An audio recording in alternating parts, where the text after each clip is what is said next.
হাসির রাজা, জ্ঞানের রাজা, রসিক রাজা গোপাল ভাঁড়।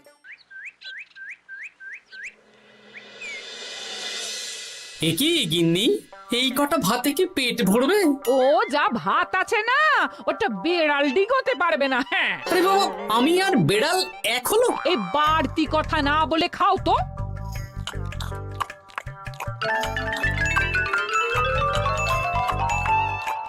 গিন্নি, পেটটা ভরেনি বুঝলে, তুমি আরেক হাঁড়ি ভাত বসাও।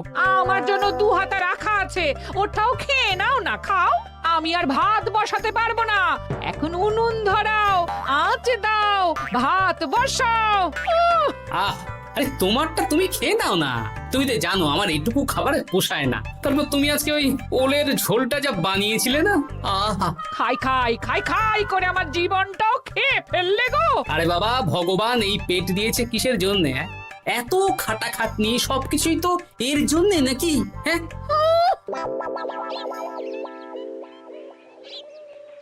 দাদু, অনেকদিন ভূতের গল্প শুনিনি, আজকে আমরা ভূতের গল্প শুনবো। বেশ, শোন তাহলে। আমাদের রাজ্যে আজ থেকে বেশ অনেক বছর আগে একটা খুব পেটুক লোক থাকতো। তোমার মতন পেটুক? বলতে পারিস, কিন্তু ওর গিন্নি ওকে ভালো মতো খেতে দিত না। তাই একদিন না খেয়ে খেয়ে অক্কা পায় আর ভূত হয়ে এদিক সেদিক ঘুরতে থাকে। তারপর কি হলো দাদু? তারপর তো সে এক মজার ব্যাপার। ভূতকে ওর গিন্নি চোখে দেখতে পেত না, তাই সেই পেটুক ভূত কিছুদিন পর থেকে গিন্নির উপর হুজ্জুতি শুরু করলো। কিরকম হুজ্জুতি দাদু? গিন্নি যা রান্না করতো সব চুরি করে খেয়ে নিত। এই এসব উল্টো পাল্টা কথা বলে আমাকে ভয় দেখাতে পারবে না। হ্যাঁ, এই যে তোরা চটপট খেয়ে নে, নইলে তোদের দাদু আবার ভাগ বসাবে রে। খা। আচ্ছা দিদা। এই শোনো না, তুমি আমার জন্যেও আরো কয়েকটা বেগুনি ভাজো। হ্যাঁ, এই তো একটু আগে 4টে বেগুনি আর 1 বাটি মুড়ি দিলাম। হ্যাঁ, আরে সেগুলো তো পেটের কোন কোনায় হারিয়ে গেছে গিন্নি। তুমি ভাবো আমিও হারিয়ে গেছি? বেশি খিদে পেলে নিজে রান্না করে খাও। আর সে তুমি না থাকলে আমি রান্না করেই খেতাম। দিদা, দাদু কিন্তু তোমাকে চলে যেতে বললো। কি বললে? আমি চলে যাব? আরে তাহলে তাই হবে। এই গুলটে, তুই এসব কি বলছিস বলতো? গুছিয়ে বিদায় নিচ্ছি। আরে আরে আরে, কোথায় চলে যেতে বললাম গিন্নি? হয়েছি আর না, আজকে আমি বাপের বাড়ি চলে যাব। হ্যাঁ, এই দেখো, আমি কোথায় চলে যেতে বললাম? তোমার মনের কথা আমি বুঝে গেছি। এই দেখো, থাকবো না এই পোড়ার মুখ সংসারে। যা। লক্ষ্মী সোনা রাগ করেছে। হাওয়া গরম আছে, চল এখান থেকে বেগুনি নিয়ে এখন কেটে পড়ি। এই সামান্য ব্যাপারে রাগ করার কি আছে বলো তো? এবার নিজের সংসার নিয়ে নিজে থাকো, সারাদিন শুধু খাই খাই আর খাই খাই। নাও এবার ঠেলা সামলাও। ভুল করেও আমাকে বাপের বাড়িতে ডাকতে যাবে না বলে দিচ্ছি। যদি যাও তাহলে আমার থেকে খারাপ কেউ হবে না, এই বলে দিলাম। ওগো, তুমি আমায় ছেড়ে চলে গেলে গো, এবার আমি কার কাছে বায়না করবো গো?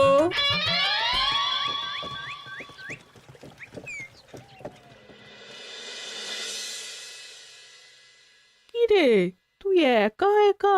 জামাই কোথায়? তোমাদের জামাইকে ছেড়ে চলে এসেছি।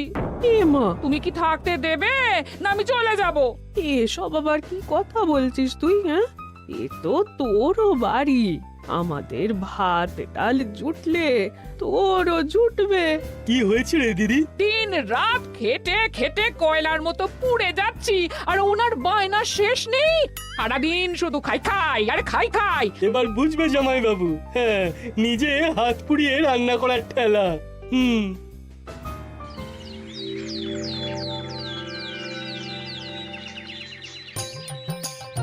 গোপাল দাদা, ও গোপাল দাদা, ও গোপাল দাদা, গোপাল দাদা, এ দরজা খোলো, মহারাজ ডাকছেন। এই রে, অনেক বেলা হয়ে গেল। আরে দরজাটা খোলো। যাচ্ছি যাচ্ছি। আরে আজকে তো গ্রামের সেচ প্রকল্প নিয়ে আলোচনা আছে, মহারাজ তাই তোমাকে ডাকছেন। মুখ হাত ধুয়ে যাচ্ছি।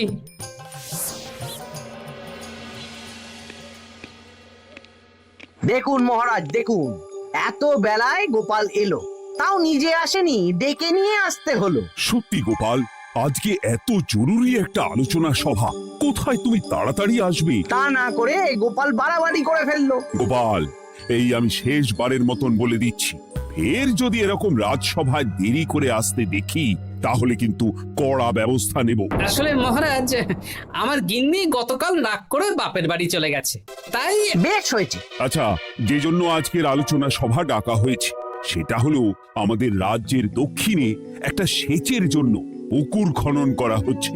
এ তো খুব ভালো কথা মহারাজ। দক্ষিণের চাষি ভাইরা অনেক দিন ধরে জলের সমস্যায় ভুগছিল, এবার একটা সুরাহা হবে। কিন্তু এটার জন্য তোমাদের বেতন কয়েক মাস কম পাবে তোমরা। একি কেন মহারাজ? তোমার তো এখন একজনের সংসার গোপাল, তোমার আবার চিন্তা কিসে? তাহলেও সেচের জন্য পুকুর খোঁড়া হবে, তার সাথে আমাদের বেতনের কি সম্পর্ক? কারণ ভাড়ারের অবস্থা খুব একটা ভালো নয়, তাই আগামী 3 মাস তোমাদের বেতন 5 মোহর করে কম দেওয়া হবে। হ্যাঁ? হ্যাঁ নয় হ্যাঁ। আর ওই 3 মাসের কেটে নেওয়া বেতন চতুর্থ মাসের বেতনের সঙ্গে যোগ করে দেওয়া হবে।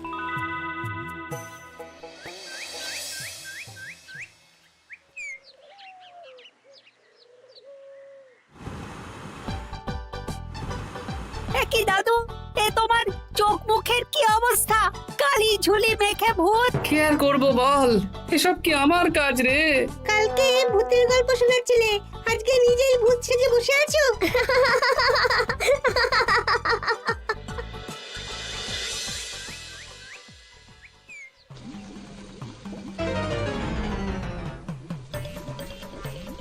এই রে, ভাতগুলো পুড়ে গেছে। দূর দূর দূর, এভাবে হয় নাকি? না, এবার থেকে ভোজনালয় থেকেই খাবার খেতে হবে। একার জন্য কে আবার রান্না করে? দূর দূর। কি গোপাল দাদা, তুমিও আমার মতন ভোজনালয়ে খাচ্ছ? আমার না হয় বাড়িতে রান্না করার কেউ নেই। আমারও নেই, যে ছিল সে ছেড়ে চলে গেছে। ভাই, আর একটু ভাত দেবে? গোপাল দাদা, ভাত আর হবে না গো, আরো কয়েকজন দৈনিক খদ্দের আসবে, তাদের জন্য রেখে দিয়েছি। তাহলে কি আর করা যাবে? একটু একটু ওই তরকারি একটা শাল পাতায় মুড়ে দে, বাড়িতে গিয়ে মুড়ি দিয়ে খাবো। আচ্ছা, তা দিচ্ছি। তুমি খাওয়া হয়ে গেলে হাত মুখ ধুয়ে নাও। আচ্ছা গোপাল দাদা, গিন্নিমা চলিয়ে গেল কেন? সে তোর গিন্নিমাকে গিয়ে জিজ্ঞেস কর। সেটা জিজ্ঞেস করতেই হবে, তোমার মতো একটা ভালো মানুষকে ছেড়ে চলিয়ে গেছে।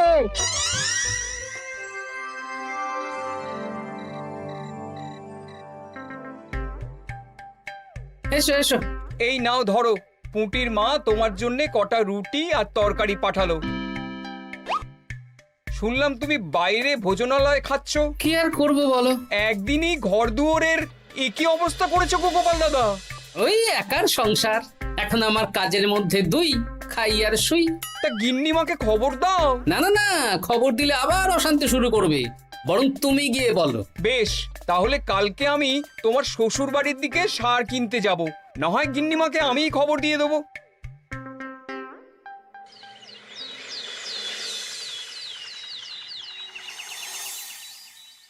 বাড়ি ঘর অগোছালো, তাতে আমি কি করতে পারি? এখন আমি আর ওই বাড়িতে থাকি না। হ্যাঁ, শুধু তাই না, গোপাল দাদা বাইরে ভোজনালয়ে তেল মশলা দেওয়া উল্টো পাল্টা খাবার খাচ্ছে গো। থাক, আমাকে এসব কথা শোনাতে আসবে না পুটির বাবা। আমার খাটতে খাটতে জীবনটা কয়লা হয়ে গেছে, কয়লা। ওনার বায়নার শেষ নেই। হ্যাঁ, বুঝলে গোপাল দাদা, আমি গিন্নিমাকে অনেক করে বোঝালাম, কিন্তু কিছুতেই কোনো কথা শুনলো না। বেশ, শুনতে হবে না। এরকম বললে হয় নাকি? চারিদিকে ঘর দুয়ার অগোছালো, খাবারের থালা বাসন এদিক ওদিক ছড়িয়ে ছিটিয়ে আছে। ওরে বাবারে, ইঁদুরেও আস্তানা করেছে। যা হচ্ছে হোক।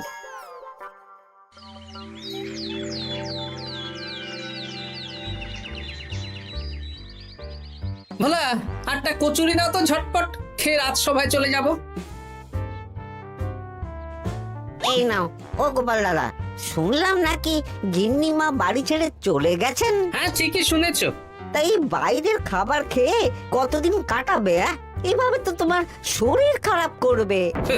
ওই শরীরের নাম মহাশয়, যা সবে তাই সয়। রান্না বান্না করছো বাড়িতে? না, রান্না করার লোক নেই, আর আমার দ্বারা ওসব কালিঝুলি মাখাও সম্ভব না। দেখো গোপাল দাদা, এই রোজ রোজ বাইরের খাবার খাওয়া ভালো নয়। ভাবছি আরেকটা বিয়ে করব। হ্যাঁ, বলো কি? গিন্নিমা জানলে তো? জানলে জানুক, ও তো এখন আর আমার কেউ নয়। গোপাল দাদা আরেকটা বিয়ে করবে? না না না না না, গিন্নিমাকে বলতেই হবে ব্যাপারটা।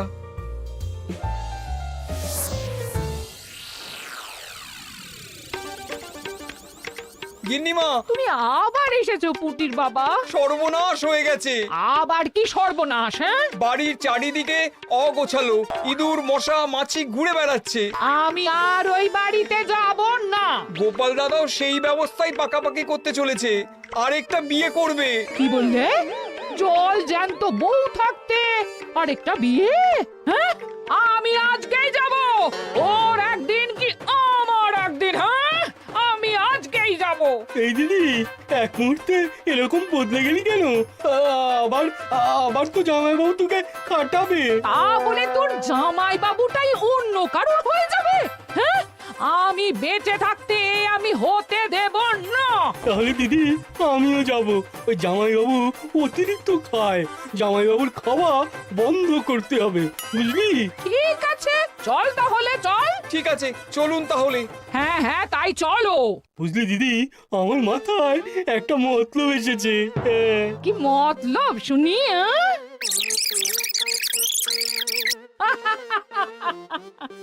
এই বেশ তো বেশ, এতে যদি তোর জামাই বাবুর অতিরিক্ত খাওয়া কমে তাহলে তো ভালোই কথা। হ্যাঁ, কিন্তু খুব সাবধান, গোপাল দাদার নজর কিন্তু বাজ পাখির নজর।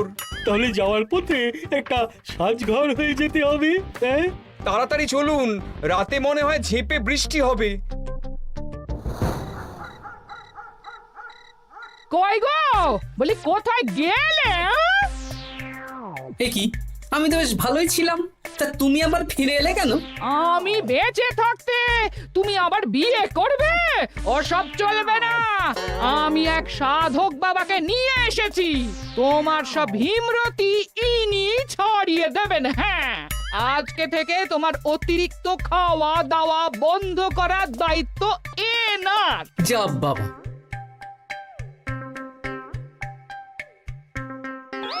কি করেছো গো? হ্যাঁ, ঘর দুয়ার তো পুরো শ্মশান হয়ে গেছে গো। এখন আবার তোমার ঘর তুমি পরিষ্কার করো। সে করছি, তুমি যাও বাজার করে নিয়ে এসো। ভোলার দোকান থেকে বেশি করে ছানা আনবে, আর রাতে ছানার বড়া করে তরকারি বানাবো। হ্যাঁ, আহা, কতদিন খাইনি, এক্ষুনি যাচ্ছি। তাড়াতাড়ি যাও, তাড়াতাড়ি যাও, মেঘ ডাকছে, রাতে বৃষ্টি হবে। আমি এই ঘর গুছিয়ে রান্না বসাচ্ছি গো।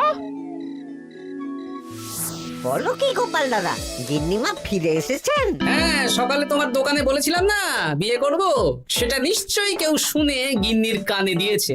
ব্যাস, ঘরের বউ ঘরে চলে এলো। সকালে যখন তোমাকে আমি ওই কচুরি দিচ্ছিলাম, তখন তো ওই পুঁটির বাবাকে দোকানের সামনে দিয়ে হেঁটে যেতে দেখেছিলাম। তাহলে পুঁটির বাবাই খবর দিয়েছে, ভালোই হয়েছে। যাই হোক, আমাকে ওই 500 গ্রাম মতো ছানা দাও তো, গিন্নি ছানার বড়া দিয়ে তরকারি করবে। ভালো তো, ভালো তো, তোমরা ওই কর্তা গিন্নি একসাথে খাবে। আবার কোন সাধককে নিয়ে এসেছে যে আবার খাবার খাওয়া নিয়ন্ত্রণ করবে? দেখো কি করে তোমাকে সামলায়। এই নাও।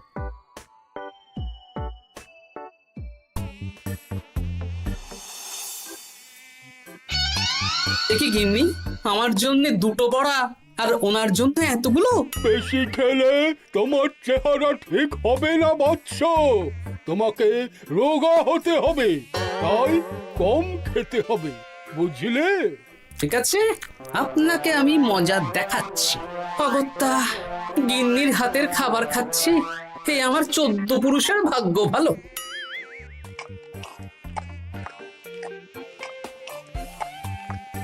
বাবা আপনাকে আরেকটু তরকারি দিই বাবা। দে মা দে। আমাকে দাও। একদম না, বলেছি না তোকে রোগা হতে হবে। হ্যাঁ, কি মশা রে তোদের বাড়িতে। আরে রে, নকল গুঁফ, মশা যাওয়ার আগে আপনাকে আমি তাড়াবো। এই কদিন চারদিকে সব ছড়িয়ে ছিটিয়ে নোংরা করেছে, মশা মাছি এত তাড়াতাড়ি যাবে না। হ্যাঁ, আমার খাওয়া হয়ে গেছে, আমি উঠলাম। আপনি ভালো করে খান কেমন?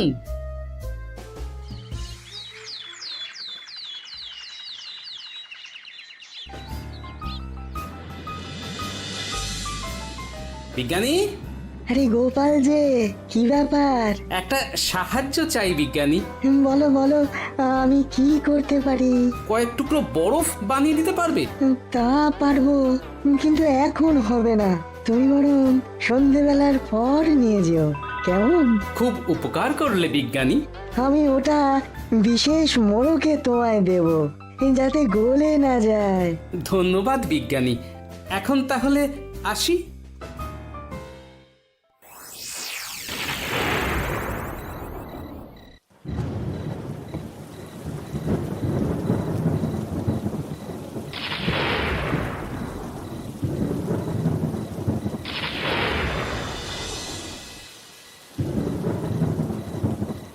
ভালো করেছিস বাবা, যা মশার উৎপাত, মশারি ছাড়া ঘুমোনো যাবে না। কথায় আছে সেবাই পরম ধর্ম, তাই একটু ধর্মকর্ম করছি আর কি। আপনি ঘুমিয়ে পড়ুন, আমরা ওই ঘরে গেলাম। হ্যাঁ, সব দরজা জানলা ভালো করে বন্ধ করে দিয়েছো তো? ঝেপে বৃষ্টি নেমেছে। হ্যাঁ হ্যাঁ, কোনো চিন্তা নেই, তুমি ঘুমো। আজকে অনেক খাটনি হয়েছে গো। হ্যাঁ, জয় ঠাকুর।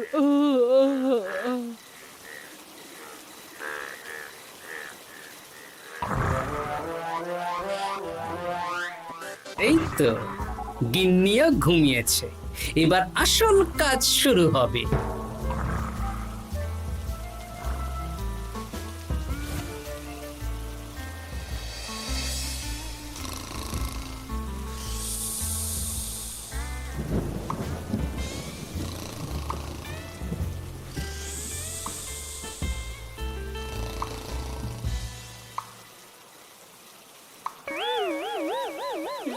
কি জল পড়ছে কেন? চাল ফুটো হয়ে গেল নাকি? এত রাতে দিদিকে ডাকা ঠিক হবে না। আরে আরে কি মুশকিল, এখনই জল পড়ছে। আরে দূর দূর।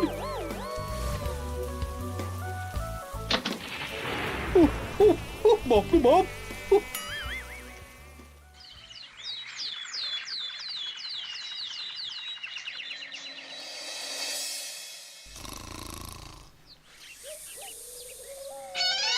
সুপ্রভাত।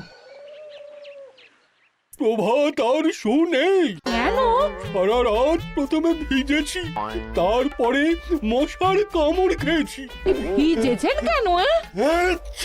কি রাতে চাল ফুটো হয়ে জল পড়ছিল।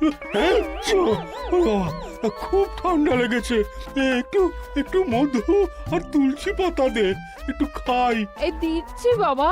এ হতেই পারে না, কদিন আগেই তো চাল সারিয়েছি। ঘরের মধ্যে তাহলে জল এলো কি করে? ঠিক যেভাবে আপনার নাকের নিচে নকল গোঁফ এসেছে শ্যালক বাবু, ঠিক সেইভাবেই। এই রে, হয়ে গেল। দাড়িটাও তো নকল। না মানে আমি বুঝিয়ে বলছি গোপাল, তুমি তো একটু বেশি করে খাও, তাই আমি ভেবেছিলাম ওই তোমার যাতে খাওয়াটা একটু কমে, তাহলে আমার দিদির খাটনিটা একটু কমবে।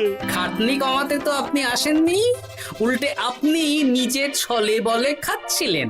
অতিথি হিসেবে এলে নিশ্চয়ই খাওয়াতাম, কিন্তু এটা আপনি ঠিক করেননি। ওগো, ও তো আমার ভালোর জন্যই করেছে। তুমি আমার বিবাহিত স্ত্রী, ও এখন তৃতীয় ব্যক্তি, তুমি ওর কথা কেন শুনবে? হ্যাঁ, প্রথমে বাচ্চাগুলো মস্করা করলো, সেই শুনে তুমি চলে গেলে। ওরা তৃতীয় ব্যক্তি, ওদের কথায় কান দিলে। তারপর পুঁটির বাবার কথা শুনে বিশ্বাস করলে আমি সত্যিই বিয়ে করছি। হ্যাঁ, সেই জন্যেই তো চলে এলাম। হ্যাঁ, এখানে পুঁটির বাবাও তৃতীয় ব্যক্তি, আর তারপর শ্যালক বাবুর কথায় আমাকে কম খেতে দিচ্ছ, আর উনিও তৃতীয় ব্যক্তি। ইয়ে, না মানে? হ্যাঁ মানে না মানে কিছু না। যখনই সংসারে স্বামী স্ত্রীর মাঝে তৃতীয় ব্যক্তি প্রবেশ করবে তখনই অশান্তি হবে। নিজেদের সমস্যা আমরা নিজেরাই ঠিক করে নেব। আচ্ছা গো, আচ্ছা ঠিক আছে, আর কোনো বাইরের লোকের কথা শুনবো না। এবার বলো তো, ছাদ থেকে জল পড়ার ব্যাপারটা কি? ওটা তো কাল রাতে মশারির উপরে বরফ রেখেছিলাম, আর সারা রাত ধরে বরফের জল শ্যালক বাবুর গায়ে পড়েছে। ছাদ ঠিকই আছে গিন্নি। হ্যাঁ নয় হ্যাঁ, কাল যখন খাবার খাওয়ার সময় দেখলাম আপনার গোঁফ খুলে যাচ্ছিল, আপনি ঠিক করলেন, তখনই একটা সন্দেহ হয়। ওরে ওরে গোপাল, আমি আর তোমাদের কর্তা গিন্নির মাঝে থাকবো না। আমি পালাই, আমি পালাই।